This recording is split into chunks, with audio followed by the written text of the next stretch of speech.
Halo teman-teman. Pada kesempatan kali ini kami akan membahas mengenai sejarah gereja abad pertengahan. Namun sebelum itu kami akan memperkenalkan diri. Perkenalkan, nama saya Hedi Panjamanan. Perkenalkan, nama saya Kevin Turang. Perkenalkan, nama saya Yolvania Puyu. Jangan lupa di like, comment, and subscribe. Simak video pembahasannya berikut ini. Sejarah gereja abad pertengahan. Abad pertengahan dalam sejarah Eropa berlangsung dari abad ke-5 sampai abad ke-15. Permulaan abad pertengahan di Eropa ditandai dengan runtuhnya Kekaisaran Romawi Barat hingga Eropa memasuki abad pembaruan atau Renaissance. Gereja banyak mengalami permasalahan, perubahan, perselisihan, penyelewengan, dan perpecahan. Jangka waktu abad pertengahan dapat dibagi sebagai berikut. Yang pertama, awal abad pertengahan dari tahun 590 sampai 1048, mulai dari masa pemerintahan Gregorius Agung sampai munculnya skisma Yunani. Yang kedua, pertengahan abad pertengahan dari tahun 1048 sampai 1294, mulai dari kepemimpinan Hildebrand sampai munculnya Inkuisisi. Dan yang ketiga, akhir abad pertengahan, mulai dari tahun 1294 sampai 1517, mulai dari keruntuhan kemakmuran Kristen Eropa sampai Renaissance. Gereja pada awal abad pertengahan. Masa Pontifikatus Gregorius Agung. Gregorius yang pertama adalah seorang keturunan bangsa terkemuka dan menjadi prefek kota Roma. Ia adalah seorang biarawan Benediktin. Setelah ditabiskan diakon, ia diangkat oleh Paus Pelagius II sebagai wakil tahta suci di Konstantinopel. Gregorius yang pertama dikenal dengan kebaikan dan keuletannya, sehingga ia dikenal sebagai Bapa Negara, Gembala Apostolik, dan Rasul Inggris. Para misionaris Irlandia. Ketika Kolumba berumur 44 tahun, ia meninggalkan tanah airnya, lalu pergi menyebarkan Injil di daerah Peach di sebelah utara Britain. Raja Peach menyerahkan Pulau Iona sebagai basis kegiatannya. Di sana pula ia mendirikan biara Perta yang merupakan salah satu biara yang terkenal di seluruh Eropa. Kegigihannya dalam mewartakan Injil telah mengantar Raja Peach, Ruth, dan rakyatnya kepada jalan pertobatan. Misionaris Anglo-Sakson di negara-negara Jerman. Pada tahun 689, Willibrord bersama dengan Suitbert pergi ke Frisia. Suitbert ditabiskan menjadi uskup dan dikirim ke Inggris oleh para misionaris. Setelah Suitbert meninggal, Willibrord ditabiskan uskup di Roma tahun 713 dan menjadi uskup Utrecht. Ia kemudian menyebarkan Injil sampai ke Denmark. Setelah kematian Pepin tahun 714, situasi menjadi kacau. Raja Radboud yang berkuasa di utara Frisia datang merampok. Para biarawan dan Willibrord melarikan diri dari Echternach, Luxembourg, dan Willibrord kembali ke Frisia. Dalam situasi yang sulit ini muncullah Winfrid. Ia adalah seorang biarawan Benediktin yang sukses di dunia pendidikan, tetapi ia lebih ingin menjadi seorang misionaris. Pada 15 Mei 719, Bapa Suci Gregorius II memberikan kepercayaan kepada Winfrid untuk menyebarluaskan Injil di daerah Turingen. Hampir 2 tahun ia bekerja dengan hasil yang gilang gemilang. Mendengar kesuksesannya, Bapak Uskup mengundangnya ke Roma agar ia ditabiskan menjadi uskup. Pada 30 November 722, Winfrid ditabiskan menjadi uskup dan diberi nama Bonifacius. Bonifacius yang artinya orang pandai berbicara. Islam dan Gereja. Sejak abad ke-7, Islam menjadi agama nasional Bizantin. Para khalifah berusaha untuk menyebarkan agama Islam. Orang Arab dengan mudah menaklukkan Mesir, Syria, Palestina, dan sebagian daerah Persia tahun 642. Pada akhir abad ke-7, mereka mengalahkan Asia Barat dan Afrika Utara. Pada permulaan abad ke-8, mulai suatu gerakan baru. Di timur, gerakan militer itu tidak berhasil menyerbu Konstantinopel, akan tetapi di barat, mereka dapat menundukkan Ceuta, sebuah benteng di Selat Gibraltar, dan dari sanalah mereka menuju ke Spanyol dan terus ke Perancis dan berhasil menguasai bagian selatannya. Tahun 731, mereka berhadapan dengan Karl Martel. Kemenangan Karl Martel memaksa mereka mengambil langkah pulang. Kesuksesan Islam dalam sejarah Eropa justru semakin merasakan penduduk di kawasan Palestina, Antioquia, dan Kartago. Yang berkembang baik adalah gereja Nestorian. Situasi ini memunculkan keinginan untuk melenyapkan pengaruh Arab di dunia Barat. Sedikit demi sedikit wilayah Kristen direbut kembali. Di Spanyol berlangsung perjuangan yang sengit dan lama yang akhirnya mendesak kekuasaan Arab masuk ke beberapa wilayah kecil saja. Masa Karel Agung.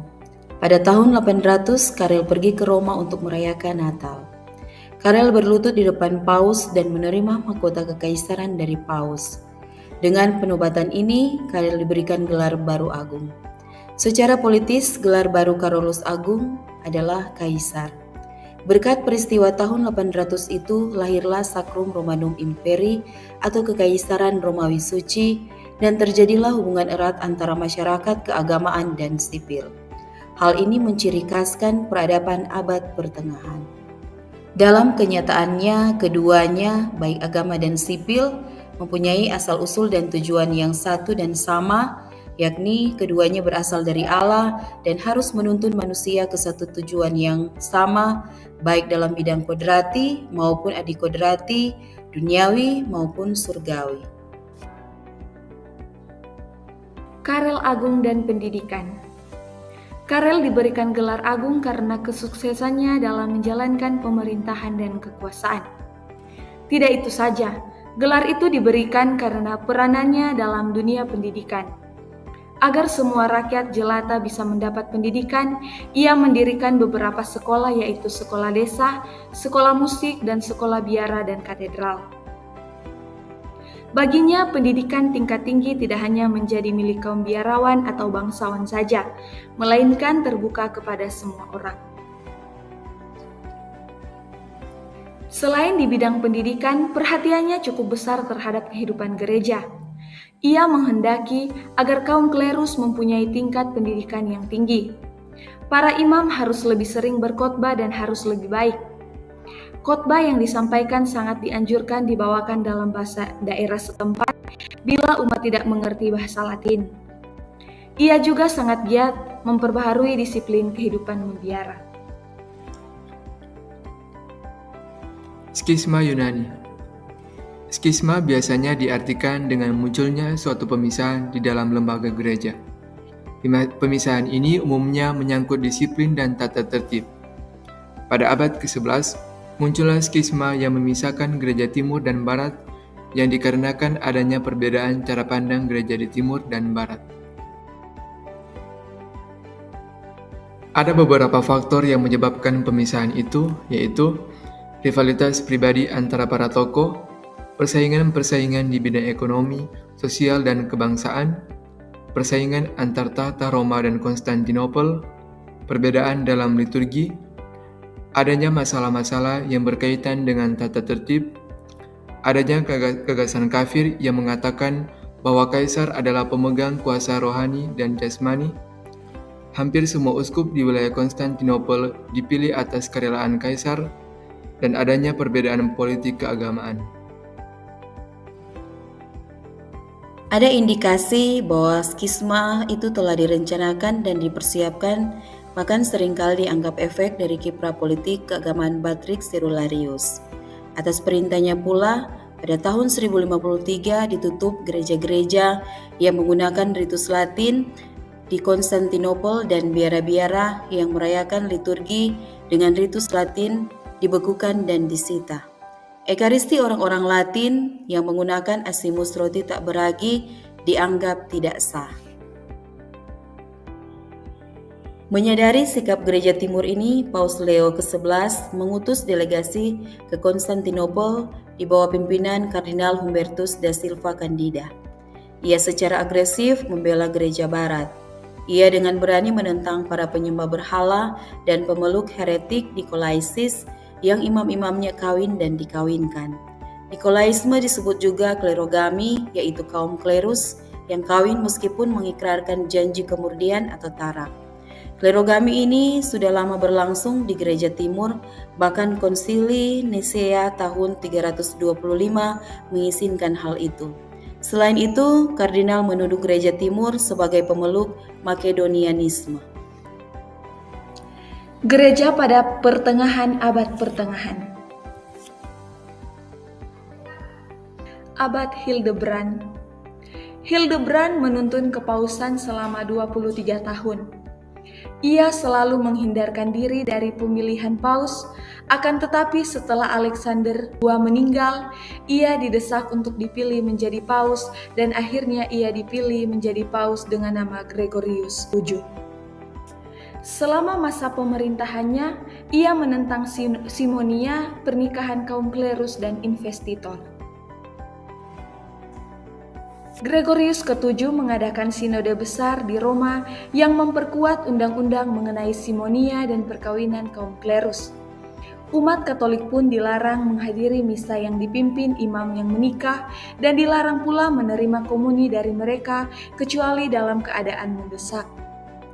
Hasil sinode mengekskomunikasi simonia. Masa Perang Salib. Perang salib seringkali dimengerti sebagai rangkaian peperangan untuk merebut kembali dengan paksa atau mempertahankan wilayah-wilayah yang disebut Kristen.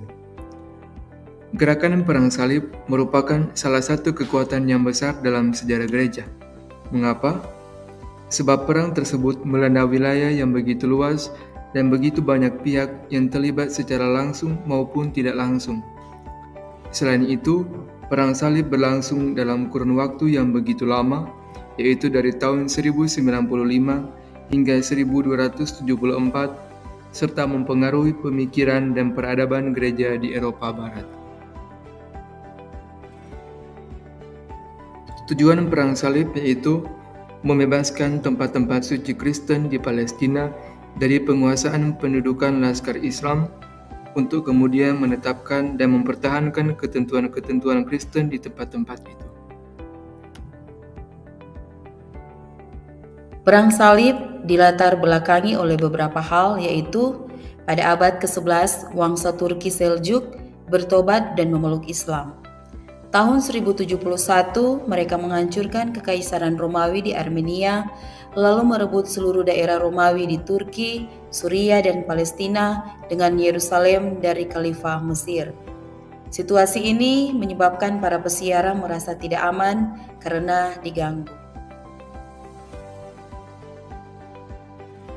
Situasi yang terus berubah mendorong Kaisar Alexius Komnenus mengajak Paus Urbanus II untuk bersama-sama merebut kembali Palestina dan kota suci dari tangan bangsa Turki Seljuk.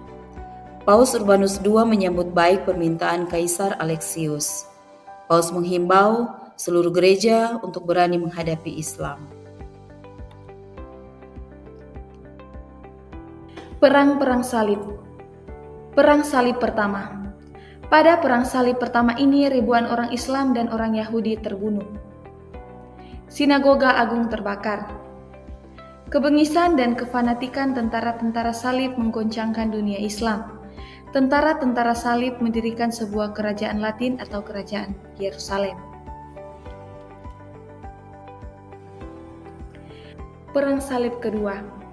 Perang salib kedua diprakarsai oleh Bernhard dari Clairvaux dan dipimpin oleh Kaisar Konrad III dan Raja Ludwig dari Prancis, namun tidak ada hasil.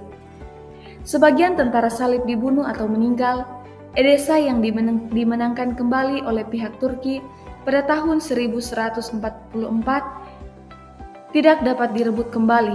Tentara salib menyerang Damsyik yang memelihara hubungan baik dengan kerajaan Yerusalem. Perang Salib ketiga. Perang salib ini di bawah pimpinan Frederick Barbarossa dari Jerman. Tampaknya perang ini membawa hasil yang luar biasa, tetapi sebenarnya sia-sia belaka. Pasukan Frederick menyeberang teritori Bizantin di Balkan dan pada tahun 1190 mereka menyeberang ke Asia Kecil. Mereka berhasil mengungguli laskar Turki, tetapi tidak lama kemudian Frederick wafat dan tenggelam di Sungai Saleb di Turki. Perang Salib keempat. Perang Salib keempat dilakukan atas anjuran Paus Innocentius III. Perang salib itu hanya menghasilkan penghancuran Konstantinopel. Dengan kekerasan dan kebengisan, mereka membunuh ribuan penduduk, menghancurkan sebagian kota, dan mencemarkan gereja-gereja Ortodoks. Kebiadaban tahun 1204 menghasilkan suatu semboyan di antara anggota gereja Ortodoks Yunani, yaitu lebih baik di bawah pemerintah Turki daripada Latin. Tidak lama setelah Perang Salib keempat, terjadilah apa yang disebut Perang Salib Kanak-kanak. Perang ini merupakan bentuk gerakan apokaliptik yang dipimpin oleh Nicholas dari Kolin. Dalam perang ini, ribuan angkatan muda dari Perancis dan Jerman berperan serta dalam ekspedisi ke Tanah Suci untuk membebaskan Yerusalem. Perang Salib kelima. Perang Salib kelima diresmikan oleh Paus Innocentius III di Konsili Lateran keempat. Ketidakmampuan pasukan Kristen menduduki Yerusalem telah mendorong mereka untuk menyerang Mesir dengan harapan bahwa bangunan dasar kekuatan Islam akan runtuh. Pasukan Kristen berhasil menggulung kota pelabuhan Damietta. Tetapi serangan ke Kairo dipatahkan pasukan Islam yang dipimpin oleh Sultan Al-Kamil. Bahkan akhirnya Damietta harus mereka tinggalkan. Perang salib ini menyebabkan fanatisme anti-Kristen di Mesir. Perang Salib ke-6. Dengan diplomasi yang baik, Frederick II berhasil membawa Yerusalem, Bethlehem, dan Nazaret ke pangkuan orang-orang Kristen. Namun hasil itu tidak bertahan lama. Pada tahun 1241, tentara Turki mengambil kembali Yerusalem, dan ini seterusnya sampai Perang Dunia Pertama, tiada tentara Kristen yang memasuki Yerusalem. Perang Salib ke-7. Perang ini mempunyai target merebut kembali Damietta. Kota berhasil direbut pada tahun 1249 di bawah pimpinan Raja Louis ke-9, tetapi pasukannya gagal merebut Kairo. Malahan ia sendiri ditangkap. Kemudian setelah dilakukan negosiasi, kota Damietta diserahkan kembali kepada pasukan Muslim sebagai ganti atas dirinya sendiri. Perang Salib ke-8. Perang salib ini terarah kepada Tunisia. Namun tiada hasil, Raja Louis meninggal di Tunis. Pada tahun 1226, tentara-tentara Turki Mameluk memenangkan kembali Palestina. Akhirnya juga Akko, markas besar tentara-tentara salib di Timur Tengah, ditaklukkan pada tahun 1291. Dengan demikian, berakhirlah perang-perang salib yang selama hampir 200 tahun menggelombang. Inkuisisi. Inkuisisi yang dalam bahasa Latin Inquisitio, yang berarti penyelidikan, adalah pengadilan pada zaman dulu yang menghukum orang beriman yang menyeleweng dari ajaran yang benar. Namun inkuisisi dianggap institusi gereja yang kejam dan tidak adil. Pada tahun 1231, para uskup diberi kewajiban untuk menghukum para bid'ah. Mereka berjalan dari kota ke kota dan berbicara kepada para penduduk. beberapa hukuman yang dijatuhkan misalnya puasa, sembahyang, dan ziarah.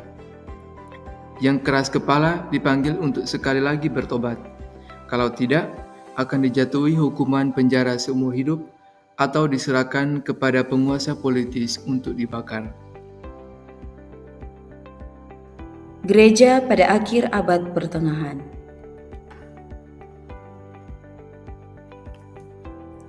Keruntuhan kemakmuran bersama Kristen Eropa. Pada masa ini, ada banyak negara yang mengasingkan diri dari pimpinan gereja. Ada pula negara yang mengembangkan lembaga-lembaga dengan jiwa dan semangat anti gereja atau yang mengatur masalah-masalah gereja dengan semau-maunya. Politik dipisahkan dari agama dan kesusilaan, sehingga kesenjangan antara kuasa duniawi dan rohani menjadi semakin lebar. Kewibawaan Paus mulai menurun disebabkan juga oleh berbagai penyelewengan dalam lingkungan gereja, peristiwa penawanan Babylon, skisma barat, dan teori konsilier. Penawaran Babylon dan skisma besar di dunia barat.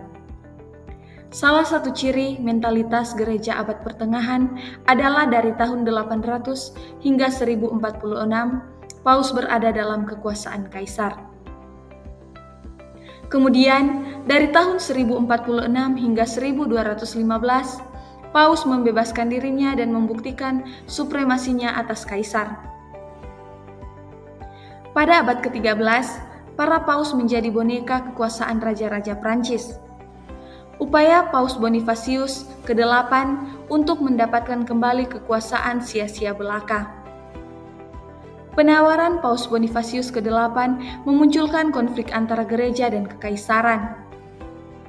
Mereka meminta Paus turun tahta. Tetapi di bawah pimpinan Kardinal Fieschi, penduduk setempat membebaskan Bonifasius dan membuat para penyerbu lari. Peristiwa Anagni ini mempertegas berakhirnya teokrasi kepausan dan dimulainya zaman baru. Peristiwa Anagni terjadi setelah setahun dipublikasikannya Unam Santam. Mula Unam Santam memuat 4 bagian penting, yaitu di luar gereja tidak ada keselamatan. Hanya ada satu tubuh mistik, yakni gereja yang dipimpin oleh pengganti Santo Petrus. Kemudian gereja memiliki 2 bilah pedang, yaitu pedang spiritual dipegang oleh para imam dan pedang temporal dipegang atau diserahkan kepada otoritas sipil atas nama gereja. Pedang spiritual lebih besar daripada pedang temporal. Kemudian kekuasaan gerejawi yang lebih rendah dihakimi oleh kekuasaan yang lebih tinggi. Misalnya Paus menghakimi uskup, bukan sebaliknya. Paus dihakimi hanya oleh Allah. Demi keselamatan kekal, mutlak perlu bahwa setiap insan taat dan setia kepada Paus. Aspek-aspek mencolok periode Avignon yaitu Paus sebagai pelayan Raja Prancis. Para paus meskipun secara de jure independen, tetapi de facto mereka sepenuhnya dipengaruhi oleh raja-raja Prancis. Paus menjadi boneka penguasa Prancis. Paus Yohanes ke-22 melakukan kesalahan fatal yang menyebabkan konflik panjang, kasar, sia-sia dan seluruhnya melawan Kaisar Jerman Ludwig keempat dari Bavaria. Konflik ini menyangkut hak-hak tahta suci atas wilayah Italia Utara selama kekaisaran mengalami sedes vacante.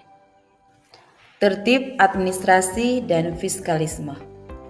Kuria Roma yang berkedudukan di Avignon mengembangkan fiskalisme secara ketat, sehingga pendapatan bagi kuria melonjak tinggi.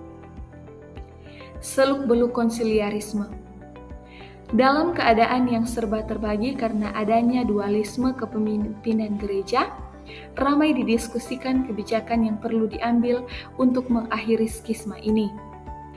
Decretum Gratiani merupakan kumpulan hukum gereja yang paling berbobot pada abad pertengahan yang mulai dikerjakan abad ke-11 oleh Gratianus, Bapa Hukum Gereja.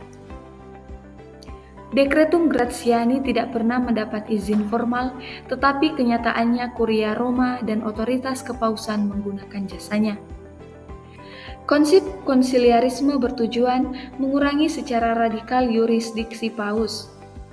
Teori konsiliarisme menekankan bahwa pengemban kekuasaan atau otoritas bukanlah kepala, melainkan kepala dan anggota-anggotanya. Konsili-konsili penawar skisma besar Barat. Konsili menegaskan bahwa kedua paus dinyatakan skismatik dan bid'ah, sebab mereka telah memperkosa iman dari satu gereja Katolik yang kudus.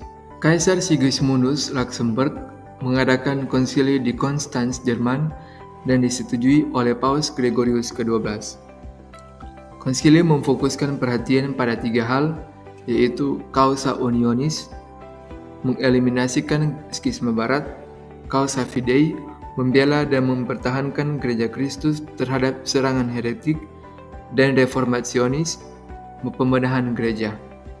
Dari 3 hal itu, hanya butir pertama yang terlaksana. Konsili Konstanz. Konsili ini dipandang sebagai sebuah konsili besar dalam sejarah gereja. Salah satu ciri konsili Konstanz adalah pemungutan suara atau voting untuk memilih paus yang baru berdasarkan pada negara, bukan berdasarkan peserta. Konsili Basel. Beberapa keputusan Konsili Basel diambil tergesa-gesa. Pada sesi 1 sudah direncanakan akan dibahas 3 tugas utama konsili, yaitu menepis heretik, menetapkan perdamaian dengan bangsa-bangsa Kristen, dan membenahi gereja. Pada sesi kedua diteguhkan ulang dekret-dekret Konsili Konstanz. Konsili Basel akhirnya diakui oleh Paus dengan bula 15 Desember 1433. Konsili Ferrara. Konsili dibuka tanpa dihadiri banyak peserta pada tanggal 8 Januari 1438. Peserta konsili melihat bahwa persatuan gereja Latin dan Yunani dapat menyelamatkan gereja dari kehancuran. Mereka menghindari masalah-masalah dogmatis sepertinya filioque dalam credo. Konsili Firenze. Perundingan antara orang-orang Yunani, Armenia, Yakobit, dan Roma menghasilkan beberapa pokok dogmatis. Peranan dan asal-usul Roh Kudus, eksistensi api penyucian, penggunaan asimus dalam ekaristi, epiklesis dalam liturgi ekaristi, terutama primat yurisdiksi paus atas seluruh gereja. Jadi, Konsili Firenze telah dihasilkan prinsip-prinsip dasar kesatuan. Gereja dan Renaissance. Renaissance dimulai abad ke-15 dan ke-16. Renaissance berarti kelahiran kembali. Renaissance adalah suatu usaha untuk menghidupkan kembali kebudayaan klasik Yunani Romawi. Kebudayaan tradisional gereja beralih kepada kebudayaan lain yang masih mereka kenal, yaitu kebudayaan Yunani Romawi. Pada zaman Renaissance, orang membebaskan diri dari mitos-mitos baru dan menemukan kembali sumber-sumber yang murni bagi pengetahuan dan keindahan.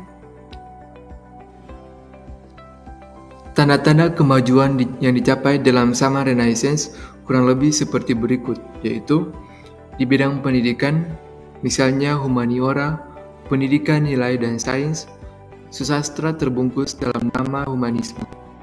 Kemudian di bidang kesusastraan, para pakar ilmu susastra klasik, terutama berbahasa Latin, mempelajari tata bahasa, retorika, dan style klasik. Mereka kebanyakan berasal dari Italia. Puncak Renaissance. Muncul 2 aliran besar yang cukup berpengaruh, yaitu rasionalisme. Aliran ini memandang bahwa sumber pengetahuan yang dapat dipercaya adalah akal budi atau rasio. Kemudian, empirisme.